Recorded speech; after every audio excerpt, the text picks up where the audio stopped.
Então vamos lá, galera. A primeira coisa que a gente tem que fazer é abrir aqui, ó, um novo arquivo. A gente vai nomear ele e botar .js, tá? Que é o JavaScript. Aqui no caso a gente já tem um, vou manter esse daqui. E aí, depois a gente tem que chamar o documento, chamar o ID que a gente colocou lá no HTML. Aqui, ó, lembra? Aqui, ó, a gente tinha colocado o nome do formulário de forma e cadastro. Então, a gente vai chamar esse formulário aqui, tá? Porque é sobre ele que a gente quer dar funcionalidade. Então, a gente vai chamar o form e cadastro aqui e depois a gente vai chamar uma função, que é a função de event. Ele permite bloquear um envio caso alguma coisa esteja errada, tá bom? Depois disso, a gente não pode esquecer de colocar o colchete no final, tá bom? Abrir o colchete.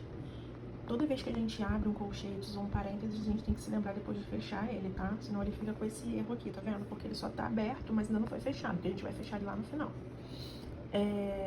E aí, depois disso, a gente começa aqui. A gente vai chamar o nome, tá? Que a gente deu lá que a gente deu lá no HTML, tá? Qual o valor que estava nele, ou seja, o que foi digitado nele, qual foi o texto digitado.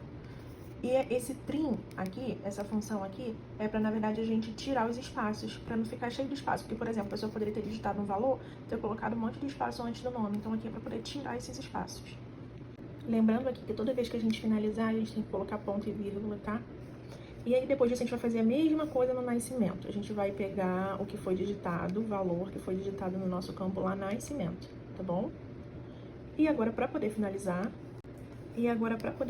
a gente vai pegar aquela div que a gente tinha colocado como mensagem, que ia aparecer a mensagem de erro em vermelho, lembra que eu falei lá? Então, a gente vai chamá-la aqui também. Aqui, a gente tem que limpar a mensagem anterior antes de validar, tá? Então, toda vez que o usuário for tentar fazer de novo, ele começa do zero. Então, a gente tem que limpar sempre antes de validar. Agora, a gente vai começar as validações. Vamos lá. O se é uma condicional, tá? Então, vamos ver o que ele está dizendo aqui. Se o nome for preenchido vazio, aqui, ó, essa função aqui é para evitar que ele seja enviado. Ele não vai ser enviado para PHP, porque ele estava vazio.